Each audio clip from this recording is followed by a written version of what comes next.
Well, hey there everybody, welcome to a rainy and damp sort of weekend garden update. I'm gonna make this intro clip kind of quick because my camera is getting wet and I don't want you stuffed right up my nose. But this is kind of the calm in the storm, so I figure if I want to get an update for you this weekend, I'd better do it while I can. Hence the umbrella. Be a nice change from the wind though. We can pretend it's rain on a greenhouse. Alright, let's look at the garden.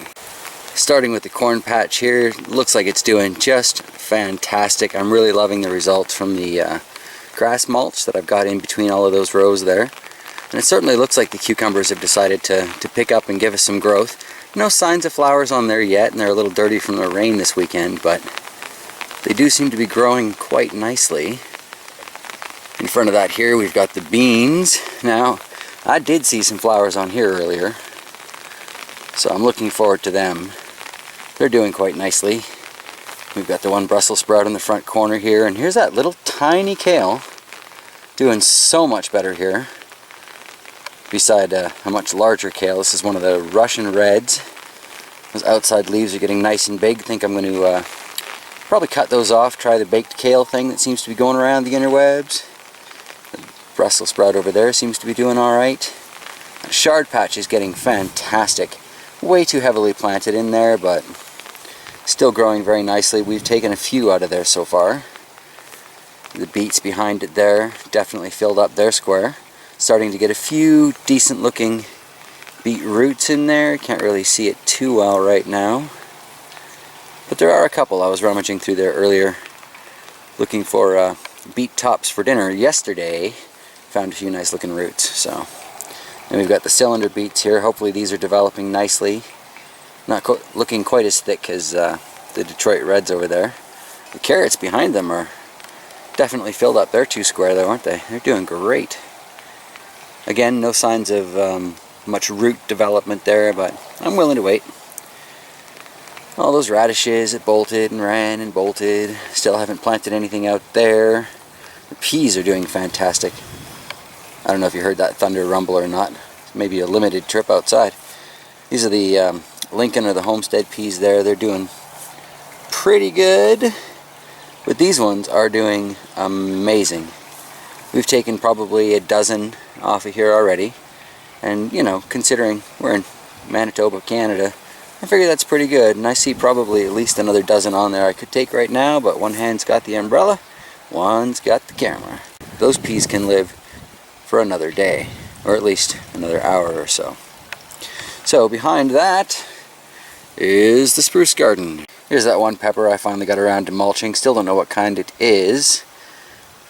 But above it here I've got 3 pumpkins that I transplanted from the bunker garden. There were just way too many of the sugar pie pumpkins there. So I figured since these squash didn't come up, no such thing as too many pumpkins, right? They keep in the basement well out here. A couple of sunflowers behind that. And moving over, we've got these 3 peppers here. Seem to be doing alright. Just did the grass mulch the other day, so it's still pretty green and fresh. The El Jefes over here are doing fantastic. Some of the best looking peppers in this part of the yard, really. And the squash by them seem to be doing pretty good. Sunflowers there, the last bit of squash over in the Spruce Garden here. So I'm excited to see what comes of all that. And while they're not showing up very well, I've still got 5 out of those 6 orange habaneros that look to me like they're still alive. Waiting is. Then just around beside that, we've got the bunker garden.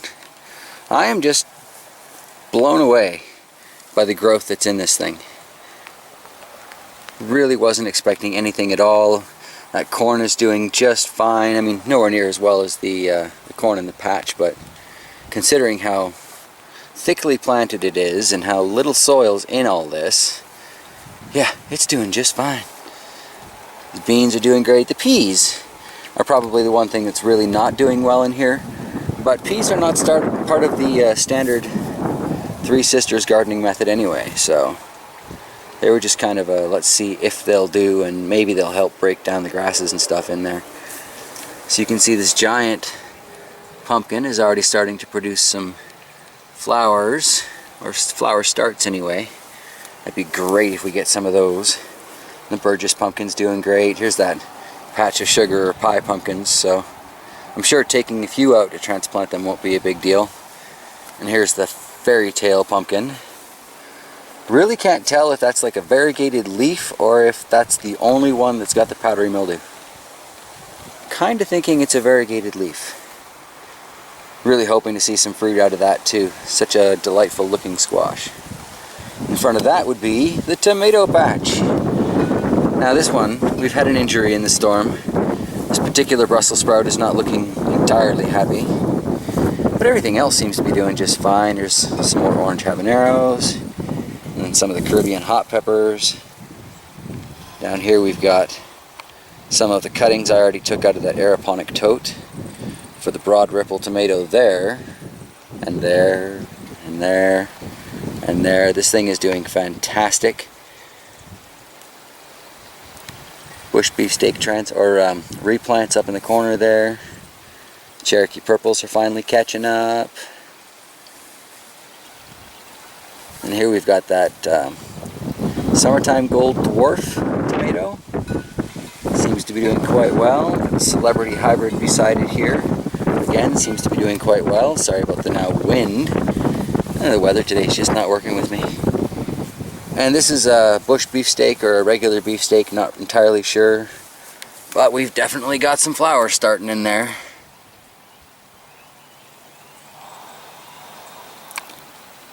Be nice to see what comes of that. Grow, grow, grow.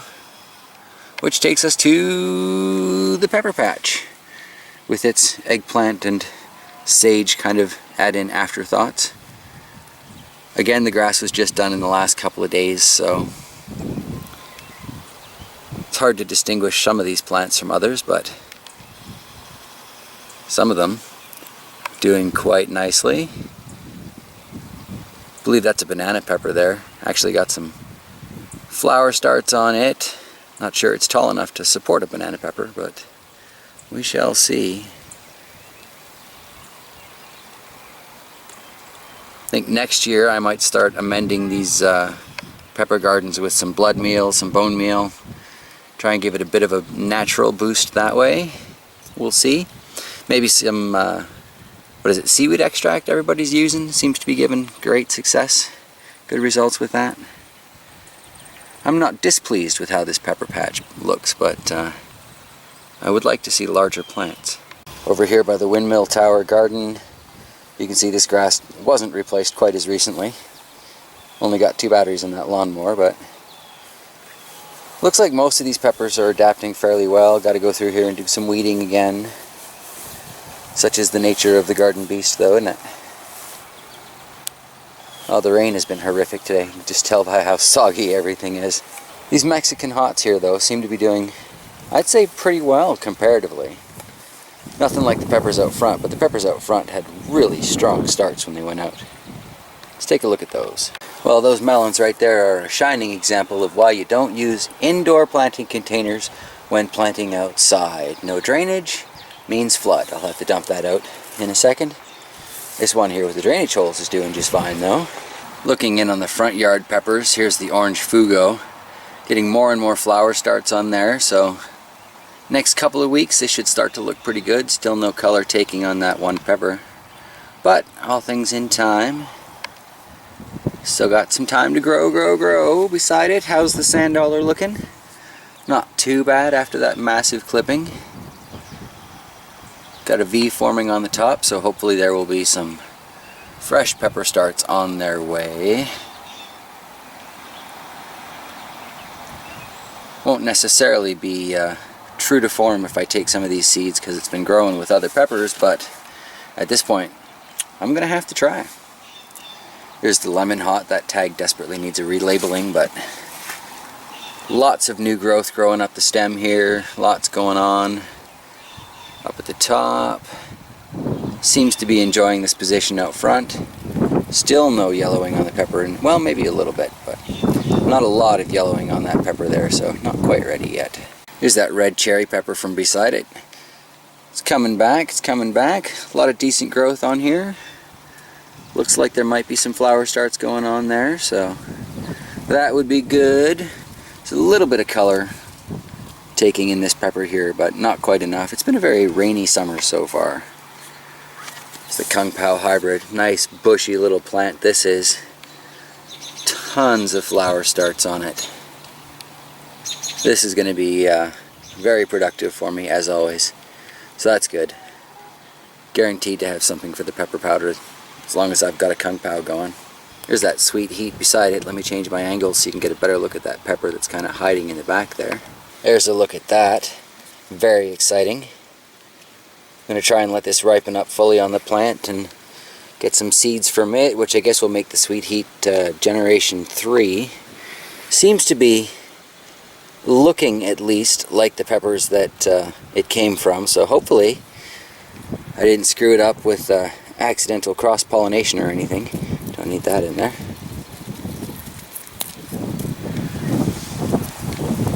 Brings us to the Scotch Bonnet. Lots of growth on the top there. Really kind of hard to tell if there's any flower starts in there or not, but I'm hopeful. I'll wait. We'll see what's going on. Get distracted when I notice that Ancho Pepper though. That's looking just beautiful. That branch there seems to have lots of flower starts on it, and we go up above it a bit and seem to be lots of flower starts there, so that's going to be a good productive pepper for me here. Good to know. Here's that red demon pepper that's sitting out front. This thing's doing pretty darn well, I'd say. Lots of starts on the top of here for the flowers. Hopefully these will all make the journey into buds and peppers. This is that one that kind of made me hiccup, burp, and cry all at the same time, so always good to have some of those kind of hot peppers around. And beside that we've got the Nepal Bell. I was a little worried about this at first, but I got so many flowers starting on here now. It's just a matter of time. Does she have time? And in case the answer is no, I've started some more seeds for this upstairs with my replanting of the indoor pepper shrine.